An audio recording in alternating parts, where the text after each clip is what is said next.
À l'heure de la psychologie positive et de la culture du bien-être, demander aux Juifs d'entrer en plein cœur de l'été dans 3 semaines d'un deuil progressif qui culmineront avec le jeûne de Tisha B'Av peut sembler passablement contre-intuitif.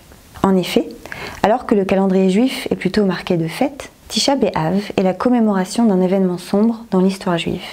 Chaque année, le 9 du mois de Av, on pleure la destruction du temple et le début d'un exil qui durera 2000 ans. Mais à l'heure où les Juifs ont retrouvé leur terre, y a-t-il encore un sens à perpétuer cet espace de deuil au sein de nos vies? Et pourtant, au-delà du pshat, la pensée juive n'a de cesse de nous rappeler la sagesse des cicatrices. Dans le traité Baba Batra, le Talmud nous apprend que les premières tables de la loi brisées par Moïse dans un moment de colère après l'épisode du veau d'or n'ont pas été jetées, loin de là. Les éclats des tablettes brisées, nous dit le texte, reposent dans l'arche. Shivrei lochot munachim ba'aron. Pourquoi avoir gardé les morceaux? Pourquoi conserver dans le saint des saints un objet qui nous rappelle nos échecs? Pourquoi également garder un coin de sa maison inachevé? Pourquoi, au moment du mariage, briser un verre sous la choupa en souvenir encore de la destruction du temple? Ces rites contre-intuitifs ont souvent été interprétés négativement, comme un ethos de la nostalgie, une persistance à se tourner sans cesse en arrière pour pleurer le passé. C'est là que l'importance de comprendre le sens profond des rites vient nous sauver des clichés. Comme les cicatrices sur notre corps, la présence continue des tablettes brisées aux côtés des nouvelles devient un signe. Cette présence signe nous rappelle nos erreurs afin que l'on puisse mieux continuer à apprendre d'elles et ainsi mieux avancer dans nos vies en pleine conscience.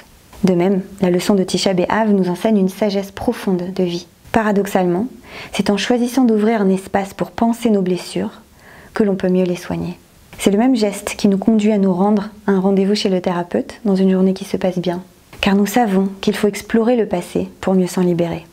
Loin d'être dans la passivité et l'évitement, lorsqu'on ouvre rituellement un cadre afin de rouvrir nos blessures, cet espace-temps déterminé par une date de début et une date de fin devient le lieu sécure d'une catharsis qui allège. Au-delà, le choix d'un point noir au cœur de la lumière de l'été, la geste de se rappeler la tristesse dans nos moments de joie, est un rappel existentiel à la fois de l'incomplétude du monde et de la possibilité de tikkun, de réparation. Dans cette perspective, se souvenir, ce n'est pas regarder en arrière, c'est préparer l'avenir.